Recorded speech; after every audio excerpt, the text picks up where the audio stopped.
On a snow-dusted morning in Frankfort, Kentucky, a single rifle shot cracked the winter air. The man who fell was William Goebel, and in that moment, he became the only sitting governor in American history to be assassinated.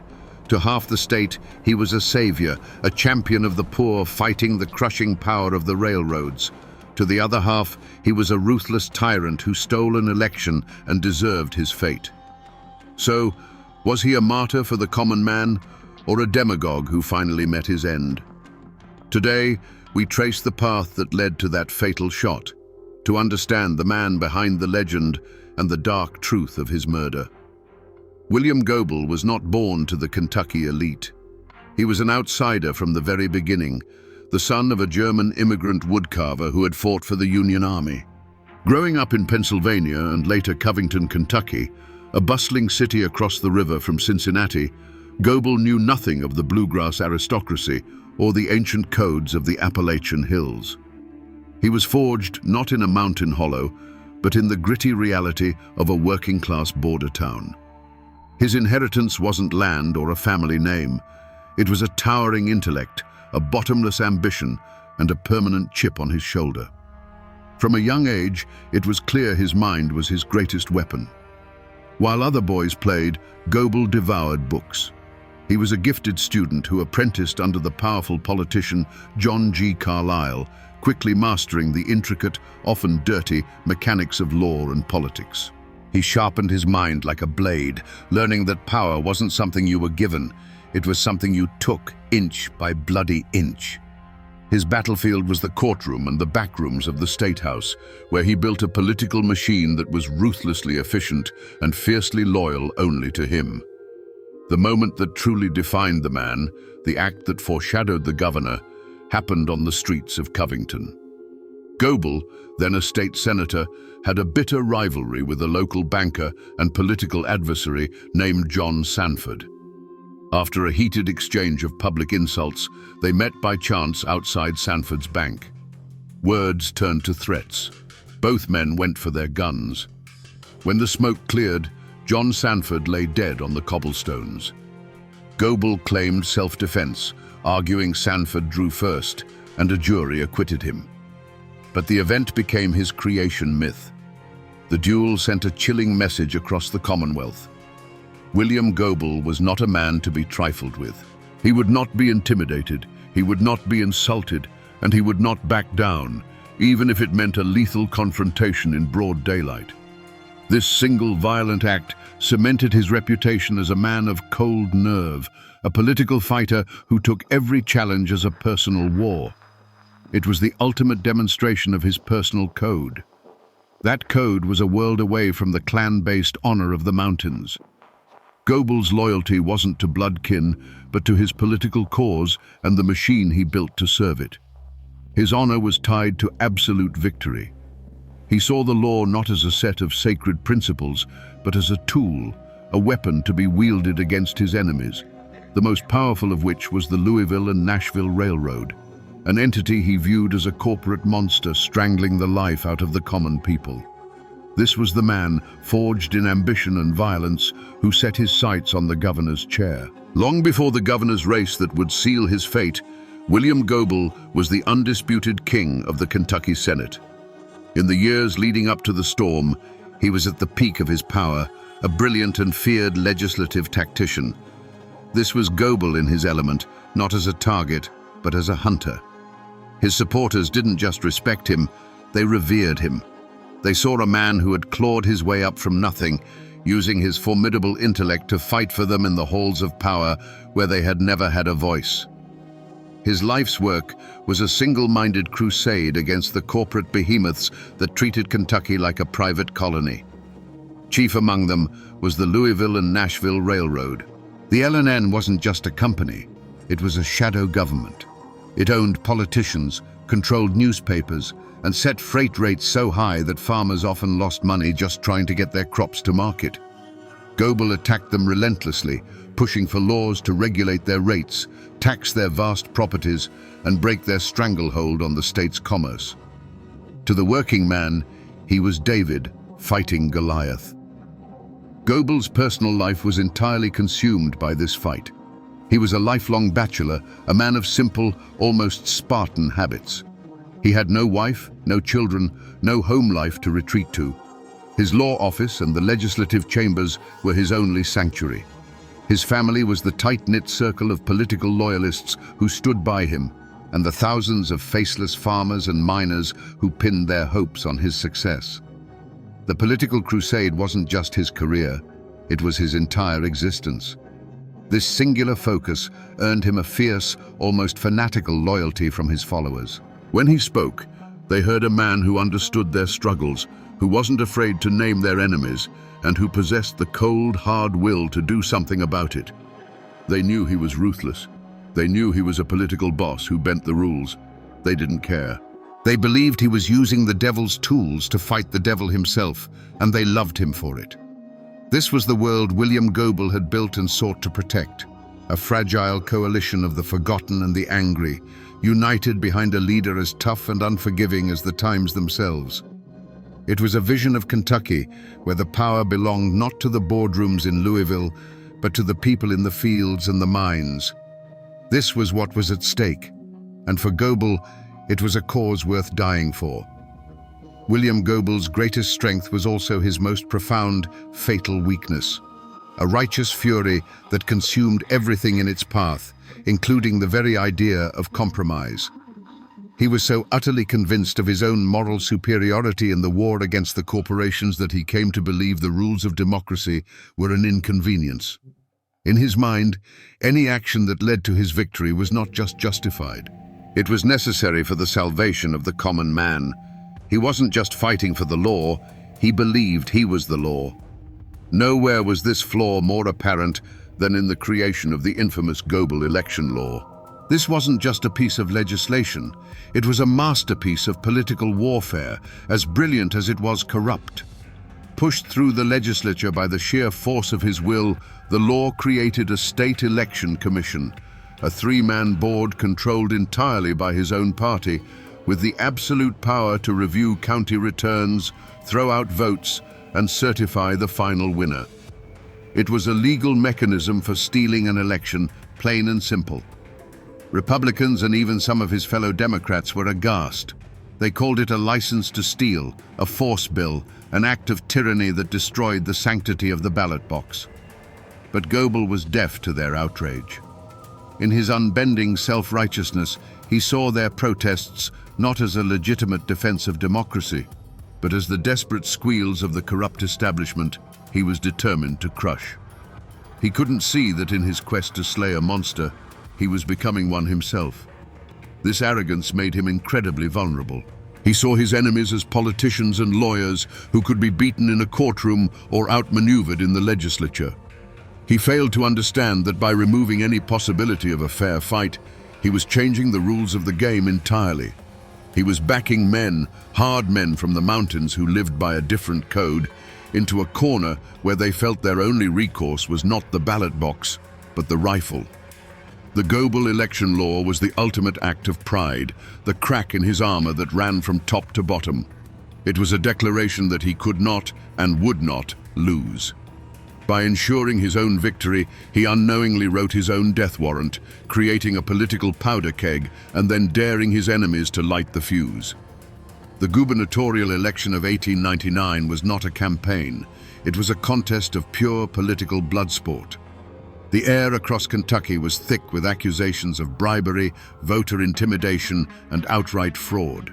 And hanging over it all was the specter of the Goebel election law, a weapon waiting to be used. On election day, the Commonwealth held its breath. When the initial counts were tallied, a collective gasp went through the state.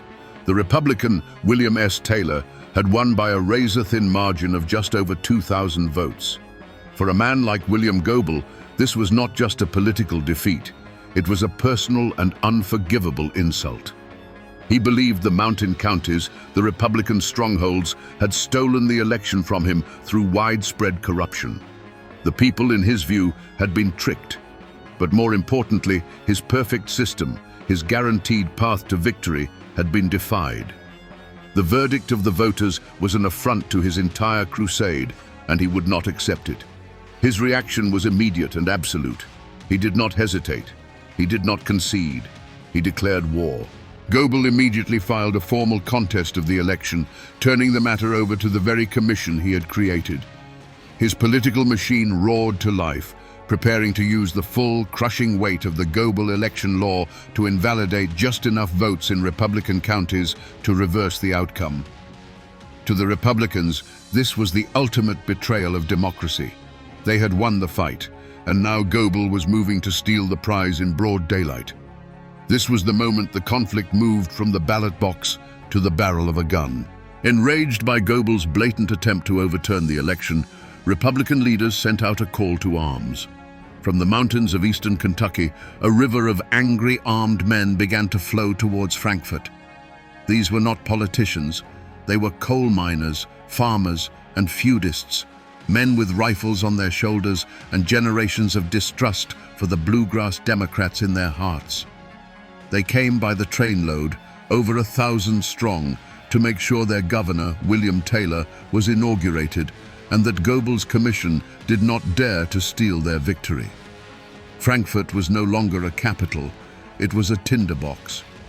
The State House grounds became an armed camp. The local militia was called in, but their loyalties were divided. Republican mountain men, bristling with Winchesters, faced off against Goebel's Democratic enforcers. The air crackled with tension. Goebel's refusal to accept defeat, driven by his unshakable self-righteousness, was the spark. The arrival of the mountain men was the powder. All that was needed now was for someone to strike the match. The city of Frankfort was no longer governing. It was holding its breath. The sight of armed mountain men on every corner was a warning more potent than any telegram. It was a physical manifestation of the state's rage, a clear signal that the political dispute was about to be settled by older, more brutal methods. The air itself was a warning, thick with the scent of coal smoke, cheap whiskey, and the metallic odor of impending violence. Any prudent man would have seen this and searched for an escape route. But William Goebel was not a prudent man. Even within his own party, whispers of caution turned into pleas.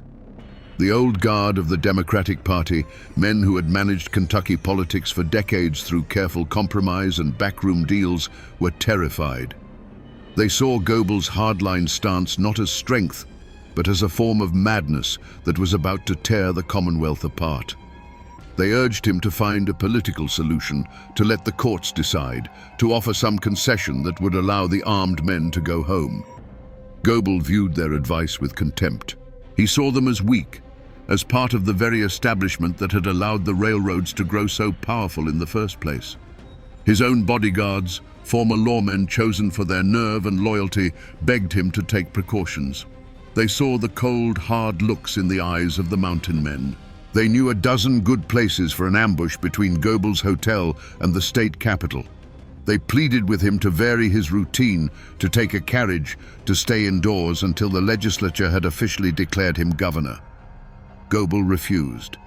To show fear in his mind was to show weakness. He would walk the same path to the Capitol every day in open defiance. It was a daily act of political theater, a silent declaration that he was not afraid of these railroad thugs. You have to understand, Goebel was so completely consumed by his crusade that he was blind to the nature of the threat. He saw the armed men not as a legitimate popular uprising, but as a rented army, paid for by the L&N Railroad. He believed they were bluffing, a show of force meant to intimidate him. He could not comprehend that for these men, this was not about money. It was about honor. They believed their votes had been stolen, their will had been spat upon, and they were prepared to kill and die to defend it. Every action he took pushed the situation closer to the brink. He pressed forward with the election contest, showing no signs of slowing down. He made public statements that were defiant and inflammatory, pouring fuel on an already raging fire. Each day that he walked, chin held high, past the glowering crowds of his armed enemies, he was rejecting another chance for peace. He was making his choice over and over again. With every warning ignored and every offer of caution rebuffed, the path narrowed. He had slammed and bolted every exit. The political machinery for overturning the election ground forward, and in response, the informal machinery of mountain justice began to grind as well. A violent outcome was no longer a possibility. It was an appointment William Goebel was striding with grim determination to keep. On the night of January 29, 1900, Frankfurt was a city holding its breath in the dark. The state teetered on the precipice of civil war. It was on this night, in the tense quiet of his room at the Capitol Hotel, that William Goebel was presented with one last, clear chance to walk away from the abyss. The offer came not from his enemies, but from his oldest friends, the seasoned democratic leaders who now saw the abyss yawning before them. They came to him not as politicians, but as men pleading for the life of a friend and the soul of their state. They laid out a compromise, a final, desperate off-ramp. They would broker a deal with the Republican leadership. Both Goebel and Taylor would stand down, and a new, fair election would be held under the supervision of a neutral committee. It was a path back from the brink, a way to let the armed men go home and settle the matter with ballots, not bullets. It would cost Goebel the governor's chair for now, but it would save his life. For a long moment, the fate of Kentucky hung in the air of that smoke-filled room. You can just imagine the scene, the earnest, fearful faces of his allies, the muffled sounds of the armed camp outside, and William Goebel, silent, listening. This was his final crossroads. He could accept the compromise, live to fight another day, and pull his state back from the edge of chaos. He could choose life, or he could choose his crusade. But to William Goebel, compromise was just a prettier word for surrender. In his mind, to accept their offer was to admit that the L&N Railroad's army of thugs could stare down the will of the people and win. It was a betrayal of every farmer, every miner, every forgotten man who had placed his faith in him. A cold fire burned in his eyes. He cut his friends off with a sharp wave of his hand and gave them his answer. He would not back down. The election contest would proceed. He would be governor. And in that moment, in that quiet hotel room, the decision was made. He consciously and deliberately rejected the final offer of peace. His friends left his room that night with the heavy hearts of men who had just left awake. William Goebel stood alone, looking out his window toward the darkened dome of the old state capitol. He had an appointment to keep with destiny, and William Goebel was not a man to be late. The morning of January 30th was bitter cold. A thin blanket of snow covered Frankfurt, muffling the sounds of the city and painting the world in shades of grey and white. William Goebel buttoned his overcoat and stepped out into the frigid air. As always, 2 bodyguards fell into step beside him. It was a short walk from his hotel to the old state capitol, a walk he had made countless times, a walk that had become a daily act of defiance against the armed men who watched him from every corner. He was not thinking about rifles. He was thinking about victory. The legislature was set to meet that day, and he knew he had the votes. The long, brutal fight was almost over. The world around him seemed to fade into a blur of grim-faced men in wool coats and slouch hats. Their glares were meaningless. He was a creature of the law, of legislative maneuvering, of the backroom deal. The raw, physical threat of these mountain men felt primitive, almost irrelevant, to the game he was about to win. As he approached the Capitol grounds, the familiar crunch of his boots on the snow-covered path was the only sound in his world. He walked past the iron fountain, its water frozen into a silent sculpture. The grey limestone facade of the Capitol building loomed before him, the symbol of the prize he had fought for his entire life. The world narrowed to that single point, that doorway through which he would walk in a matter of hours as the rightful governor of Kentucky. Then a sound, sharp and violent, split the winter air. It wasn't the sound of an argument or a carriage backfiring.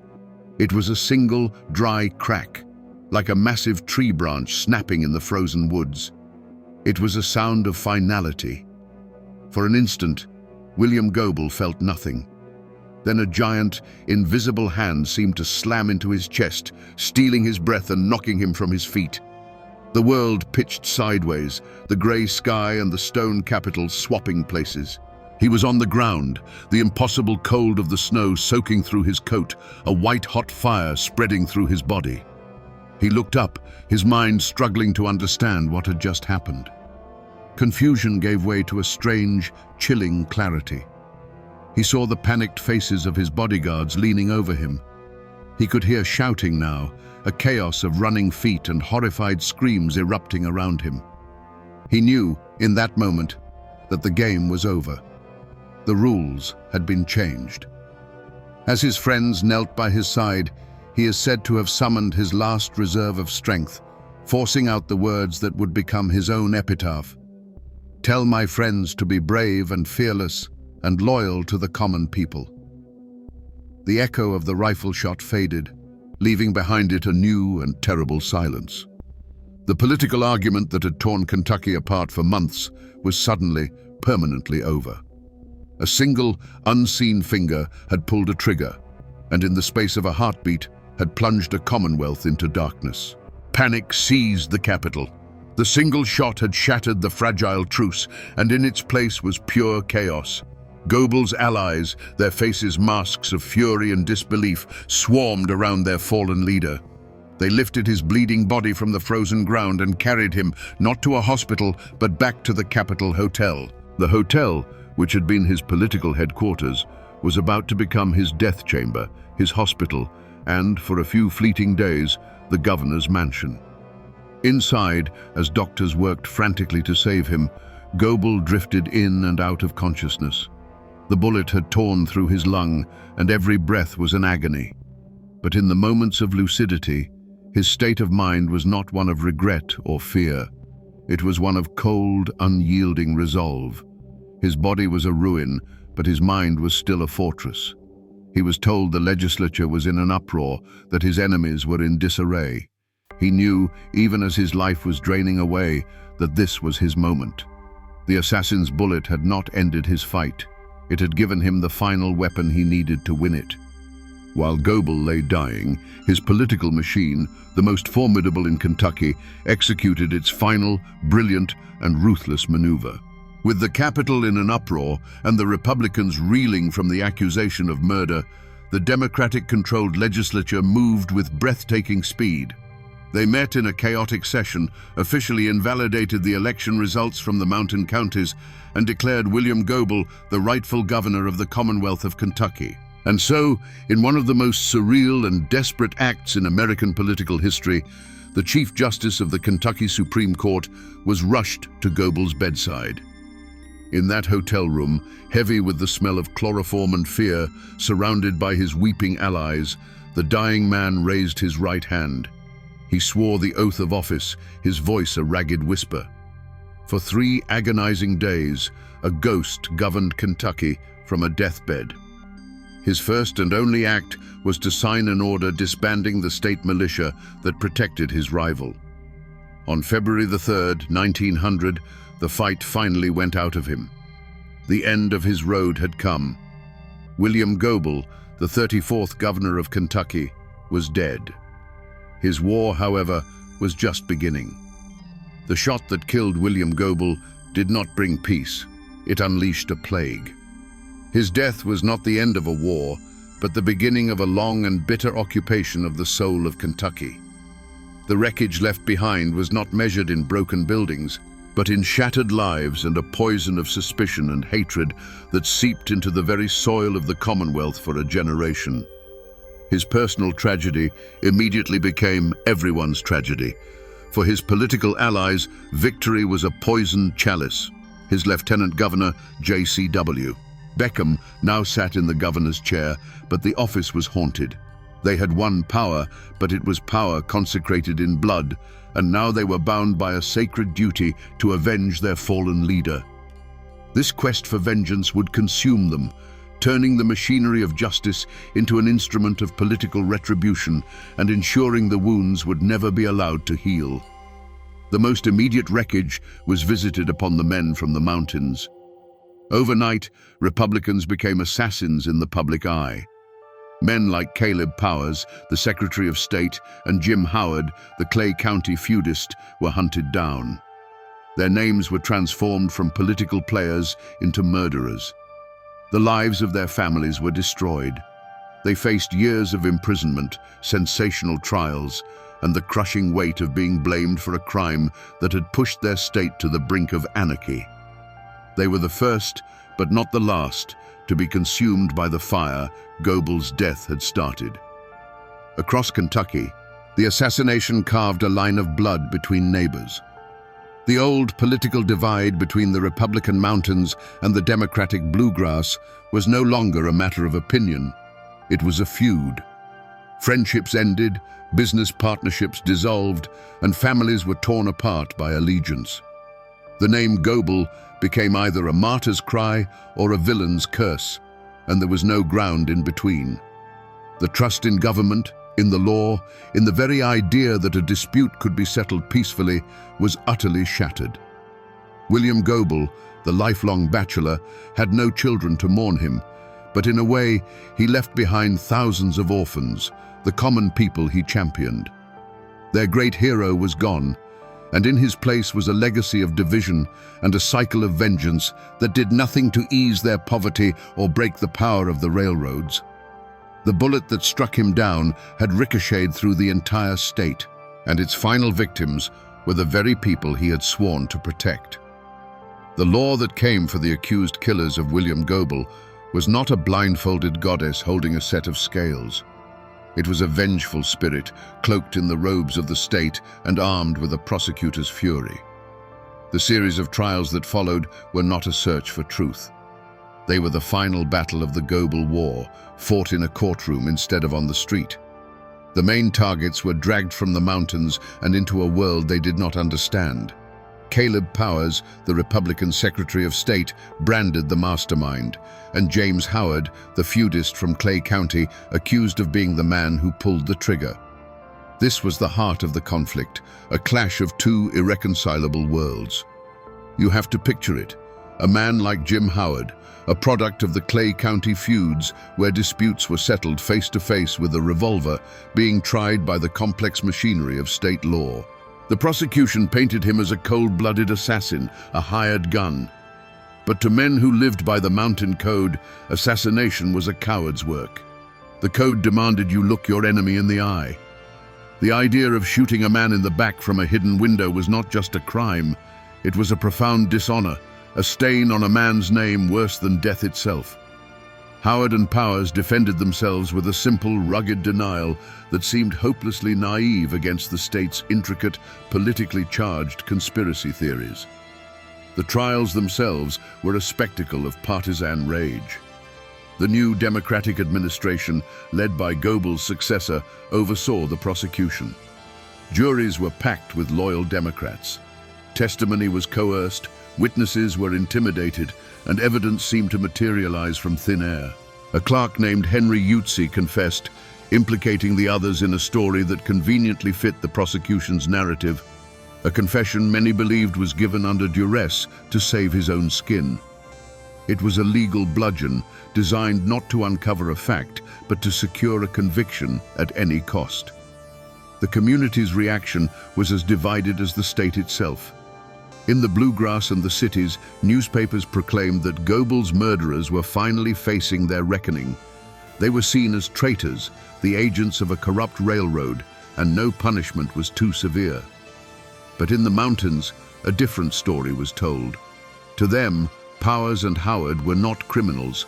They were political prisoners, martyrs framed by the very same democratic machine that had stolen the election. They were heroes, sacrificed on the altar of Goebel's ambition. The verdicts came in again and again. Guilty. Powers and Howard were sentenced to hang, then sentenced to life in prison over the course of multiple, grueling trials. But the ink was barely dry before appeals courts, looking at the tainted evidence and partisan atmosphere, overturned the verdicts. For 8 long years, the men languished in prison while the legal war raged on. In the end, was justice served? Not even close. The trials did not deliver clarity. They only cemented the divisions. They were a legal feud, as bitter and personal as any fought with rifles in the hills of eastern Kentucky. The final judgment came not from a jury, but from a Republican governor who, years later, pardoned the last of the men still in prison. The law had failed. It had picked its villains, held its show trials, and ultimately had let the true killer of William Goebel remain a ghost. So what became of the men who stood against William Goebel? If this were a simple story, his death would have meant their victory. But in the tangled, bloody history of Kentucky, there are no clean endings. The other side of this coin is not stamped with triumph, but with its own dark and complicated fate. Consider William S. Taylor, the Republican who won the election only to have it stolen from him. Did he rise to power over his rival's grave? No. He became a man without a country. Implicated in the assassination plot and facing indictment by a vengeful Democratic administration, Governor Taylor was forced to flee. He escaped across the river into Indiana, a political exile, never to set foot in his home state again. He lived out the rest of his days as an insurance lawyer in Indianapolis, a man who won an election and lost everything. And what of the true antagonist, the shadow government that Goebel had dedicated his life to fighting? The L&N Railroad had seemingly won the ultimate victory. Their most dangerous and implacable enemy was gone, silenced forever. But the ghost of William Goebel proved to be a more formidable foe than the man ever was. His assassination transformed him from a ruthless politician into a populist martyr. His name became a holy word, a rallying cry for the very reforms he had championed. The movement he started didn't die with him. It was consecrated by his blood, and the fight against the railroad monopolies continued with a religious fervor for years to come. In the end, no one truly won. The men accused of the murder saw their lives shattered.